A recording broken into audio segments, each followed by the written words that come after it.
Next item on the agenda is discussion, consideration, and possible action on adoption, on adoption of a new mission and vision statement. No, it's C. number 6C. We're so 6C. Oh, 6C, I'm sorry, discussion, consideration, I thought I mixed myself up, and possible action on need to reclassify contract laborers at Oakdale Park as part-time employees. Mr. Lemons.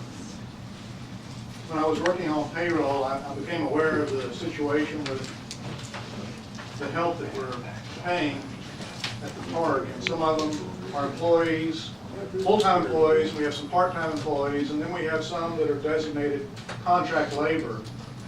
And I included in your packet some information from the Texas Workforce Commission and some information from articles that were posted on the Texas Municipal League website that support the contention that the people that we're paying contract labor really aren't contract laborers, but they're part-time, and one of them is virtually a full-time employee. Now, often you can do something and later ask for forgiveness because you were doing it the wrong way, but when you're dealing with the IRS and the Department of Labor wage and hour divisions, they don't know what forgiveness is. They look back in the past and determine how long you've been conducting wrong practices, and they assess penalties and fines. And so when I became aware of this situation, I became very concerned and thought I needed to bring that to your attention. Questions from council, Councilwoman Wilson? Well, first of all, when I read this, I put amen, because when we started doing this, I was against it.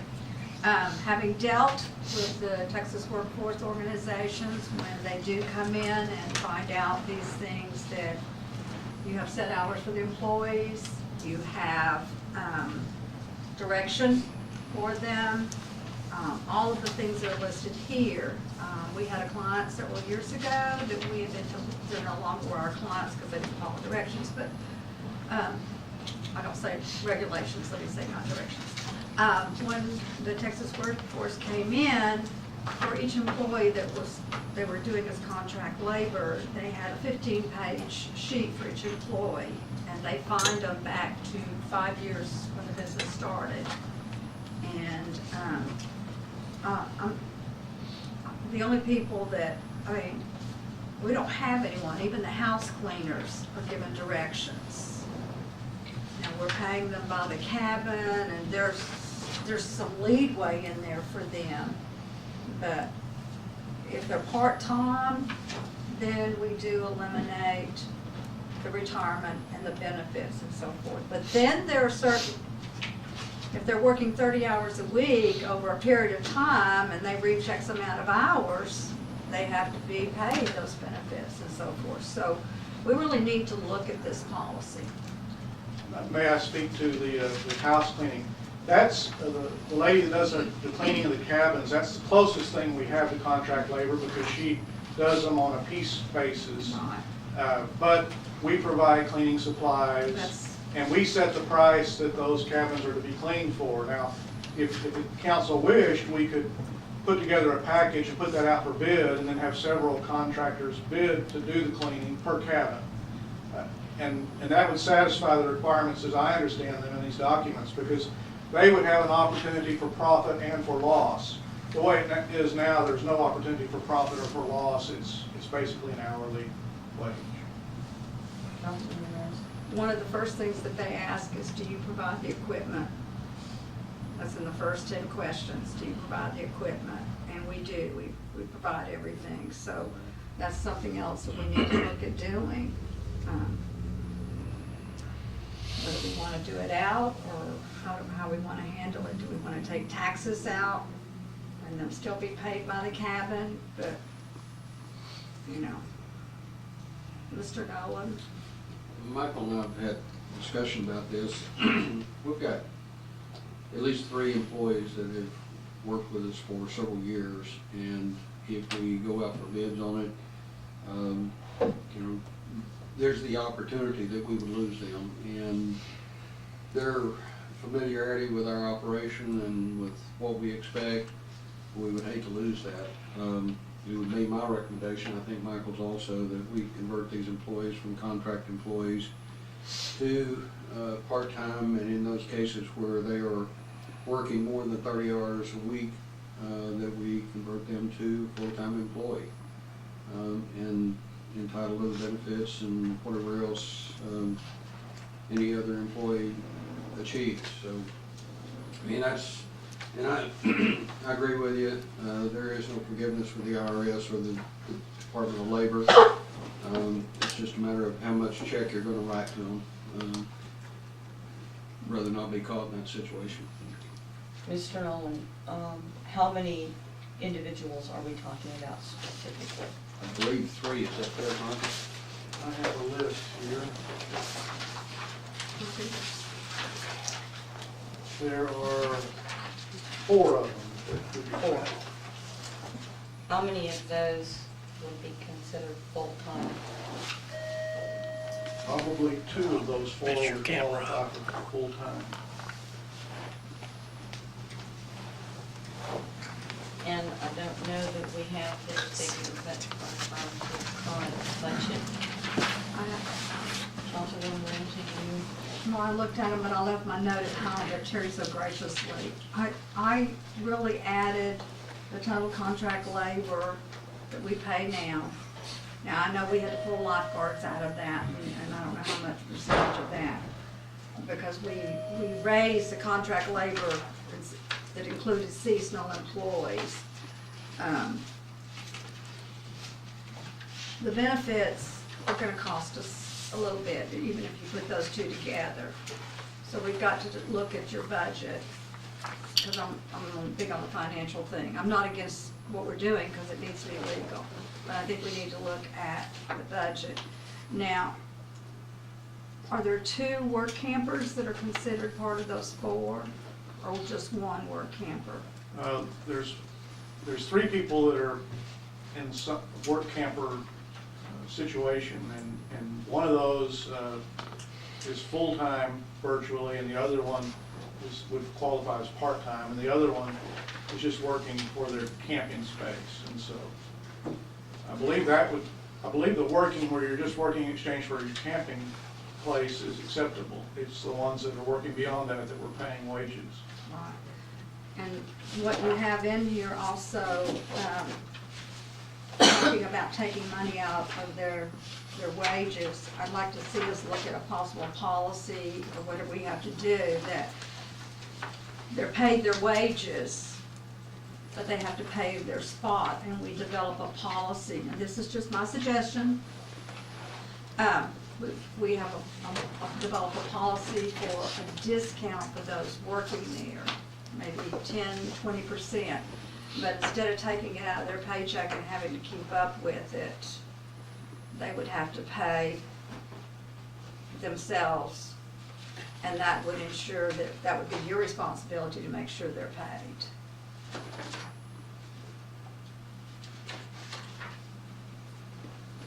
Anybody can jump on it if they want to. Councilman Jones? So it just scares me if you're gonna add employees, 1 or 2 that we weren't expecting, you're gonna be adding a significant amount of benefits, whether it's health insurance or retirement. That's right. But it's a chunk. To say that person hits 31 hours and he goes full-time, it's gonna cost us $8,000. So I would make sure they stay part-time and not ever get to go for 30 hours. And, you know, I don't mind the contract labor for the cabins at all, but I sure don't want to come back and have to pay benefits. And even if we have to send it out on bids for contract, that's okay. Sorry about it. No, huh? Well, and we come into the other aspect, I think, is it is important to keep those hours down. That may increase the number of part-timers to cover the work that needs to be done that we need. So we need to keep that in mind too. There may need to be an authorization for them, because we have to get the job. The stuff has to be done.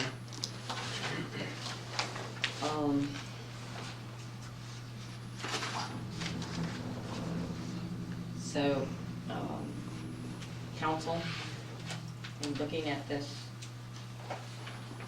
we obviously need to do something, and something needs to be done fairly quickly. But I think, does anyone have, I don't know that we have figures, budgets, concepts enough to make a decision tonight. Councilman Jones, you had your hand up. Well, I'm inclined to make a motion to reclassify them as part-time employees immediately, but also set that limit as to whatever the state guidelines are, make sure they stay part-time. That's still gonna incur a cost from Texas Workforce Commission and workers' comp, no matter what you do. So, but make sure they stay part-time, and there's gotta be a limit per week. Even under the classification of part-time, they're still going to incur benefits that we will have to pay in proration to the amount of time that they work. Even by classifying them as part-time, we still have some liability in that regard. So they still pay into the state retirement system, No, I believe, or just, Councilwoman, I believe they have to be in excess of 31 hours a week before they qualify for the retirement system. And I have to check that specifically, but I believe that's the rule. so when you talk about benefits, what, We would have to, as far as PTO, as far as workers' comp, as far as health insurance, anything over 20 hours a week, they would qualify for some of those benefits in relation to the amount of time that they work. right, but they wouldn't be given the full $700 that full-time employees get. That would have to be prorated. Yeah. And I mean, I think these are details we have to look at, because I Yes. think when it comes to the insurance, I have some real questions. I mean, I'd rather see us hire 4 part-timers at 20 hours a week. I'm just throwing out off the top of my head. And I don't have to try to come in with what you're saying. I don't have the policy letter in front of me, but I believe on the $700 in the policy letter, I think that applies to only full-time It does. employees. It does, that's what I was saying. So he just mentioned insurance, so I was just, that, I mean, Is there, I don't know of any place that you could go part-time that you get offered insurance and any kind of benefits. Yes, we have to pay the workers' comp through the Texas employment, but I'm not. So I think we really need to look into that. I'm like Councilman Jones. I'd like to see us do some more research on the cleaning, housekeeping, because she set her own time for the most part. So she's not setting her time. She sets her time. That's Right, one of the that's reasons what she I'm likes that, because she Right, has that's what I'm children. saying, so she's not, and she knows what to do. The only question is, we're providing the cleaning supplies, which is minor, but,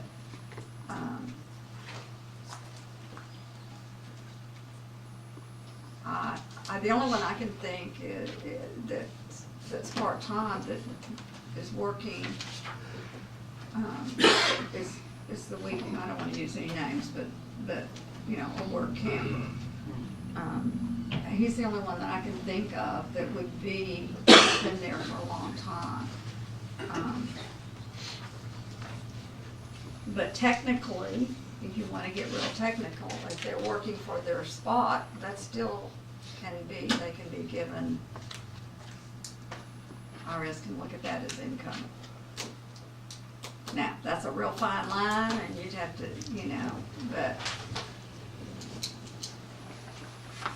well, that gets into that payment in kind, and that's where what the Yeah, point that's that exactly you what I'm made saying. about deducting the 10 hours, it's better to just give them the money and then have their rental, as Councilwoman Rancy said, at a discounted rate, because then we're not running into the possibility, or they're not running into the possibility of the IRS going, well, you had in-kind income that we're gonna value at this that you didn't claim.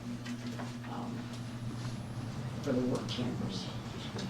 So, Councilman Marquez, I think you had your hand up with a question? I'd like to see numbers also in regards to your four part-time, or was it 3 part-time and 1 full-time? Probably 2 part-time and 2 full-time at this point. Okay, so 2 part-time, 2 full-time, 6 part-time, and the reason why they go to full-time. And then for this discounted rate, will that apply just to people that work for the city in Oakdale? The work campers, I believe, is Or- the only ones. The ones that are paid by the city. Physically have one, yeah. Okay, so to get that discount, a city employee would have to work at Oakdale to get the discount for the Right. RV spot. Right.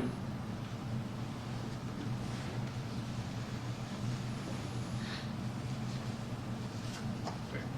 Yeah, because that RV, that discounted RV spot is actually considered part of their pay.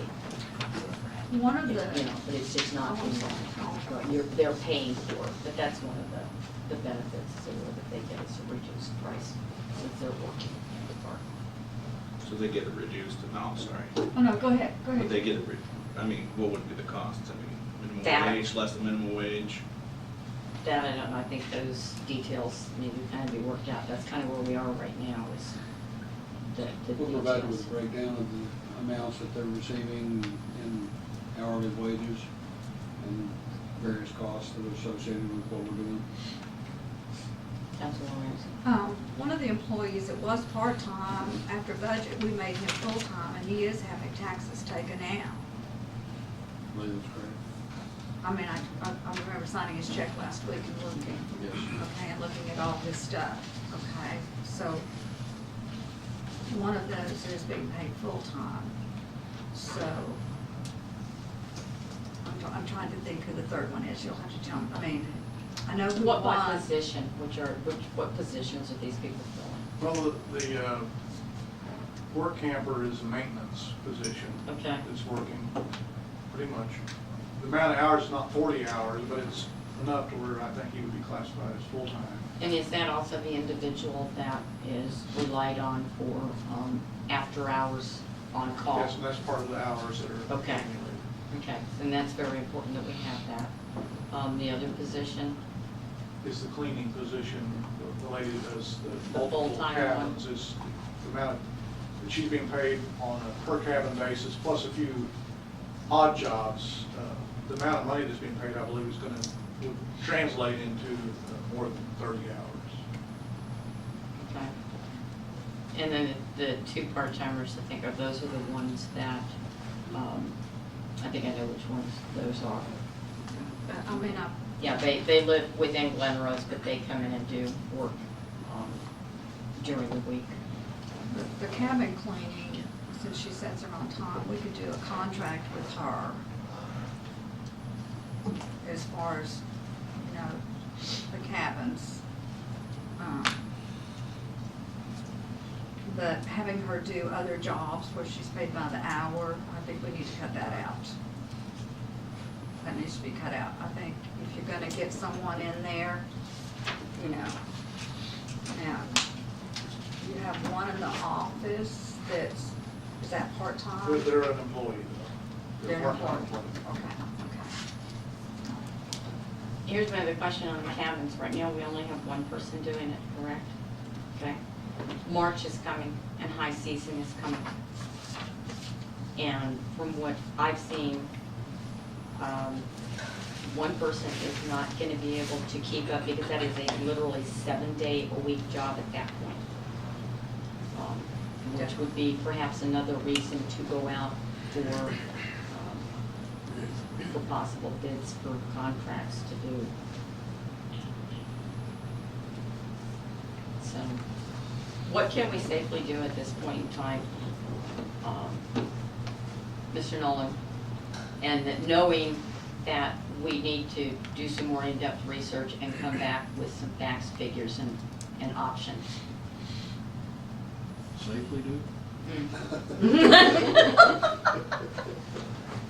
What can? I think once we've what we can acknowledged the just- fact, I think we're past that safely point. Right, So we would need to move forward to convert the part-time employees to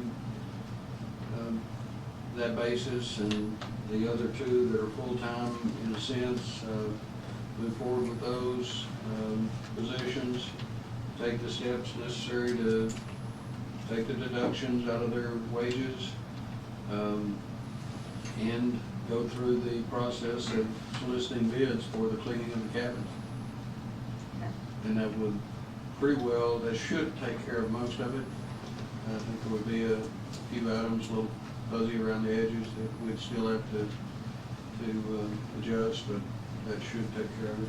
Michael?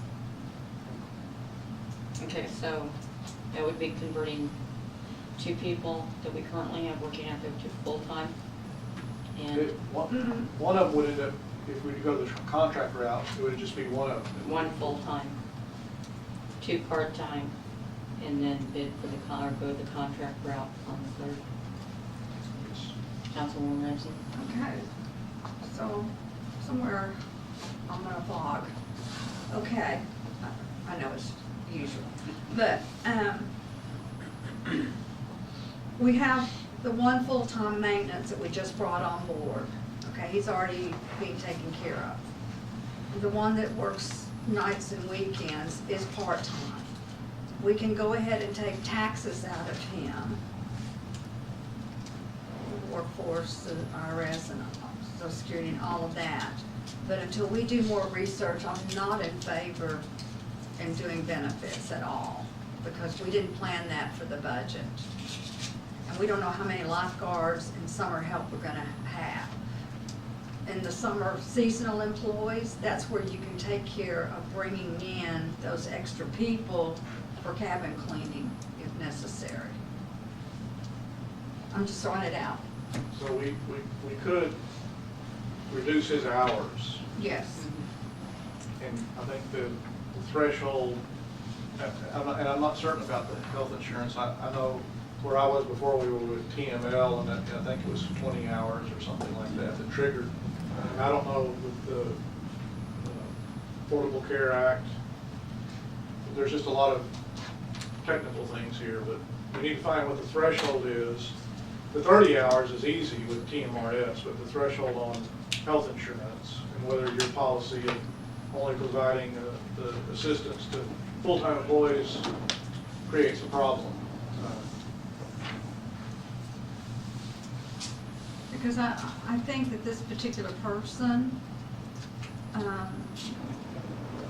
if they're doing the night or the weekends, okay, that can be held to a limit. And then if we go for reducing the rental space, then they would just pay their rental space out of the, whatever they make.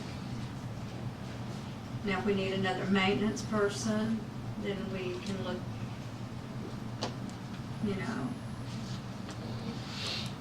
I just think we need on that particular employee that, who I'm talking about, we need to look at what it's gonna cost us in benefits before we do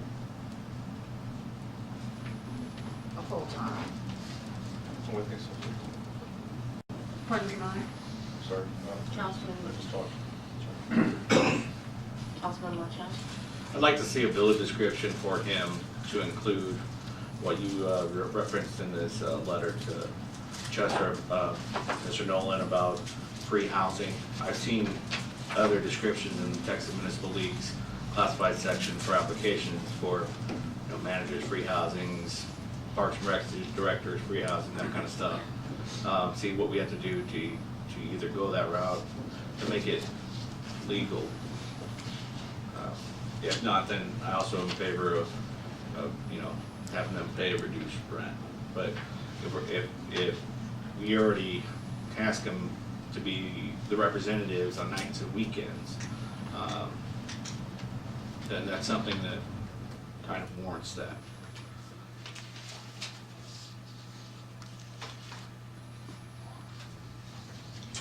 Just to look into it. All right. Mike, you agree, tell me if you Well, agree. again, with our agenda item, we can reclassify the contract laborers to part-time city employees.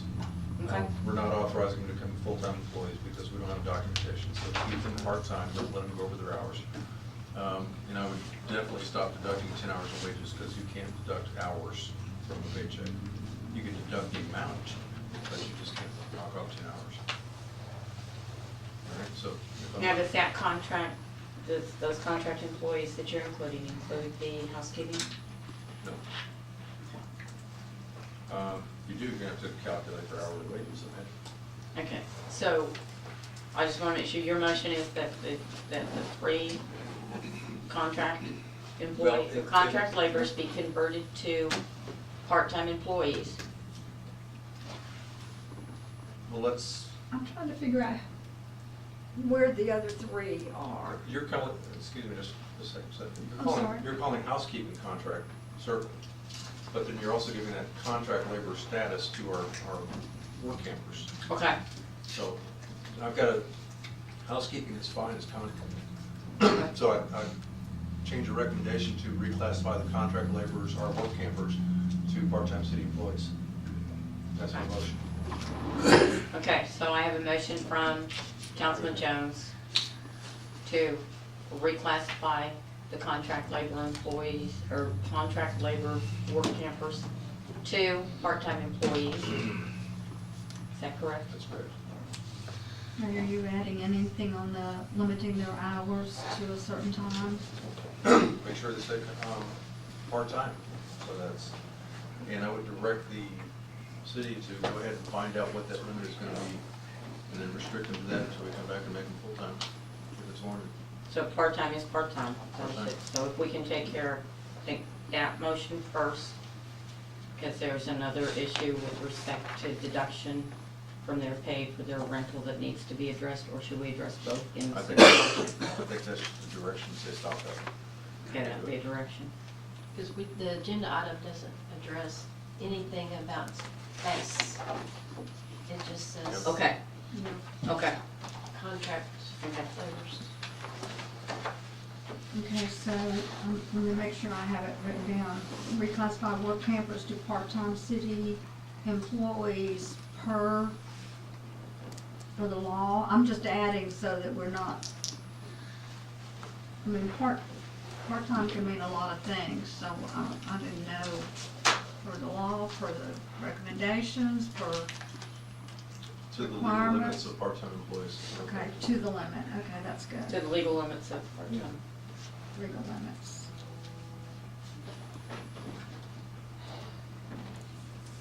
Mr. Lynn, is there a question? I'm wondering if maybe you could reference, because I think your issue is the health insurance trigger, and that it's not a legal thing. It's the hours would trigger the requirement that they be provided health insurance. Is that, I mean, Well, your yeah, concern is not paying benefit, extra benefits to part-time So employees. you've got to come back and tell us what those are if you research.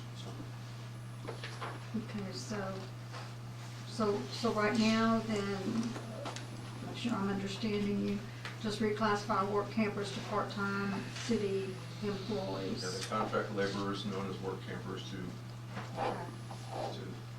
part-time city employees.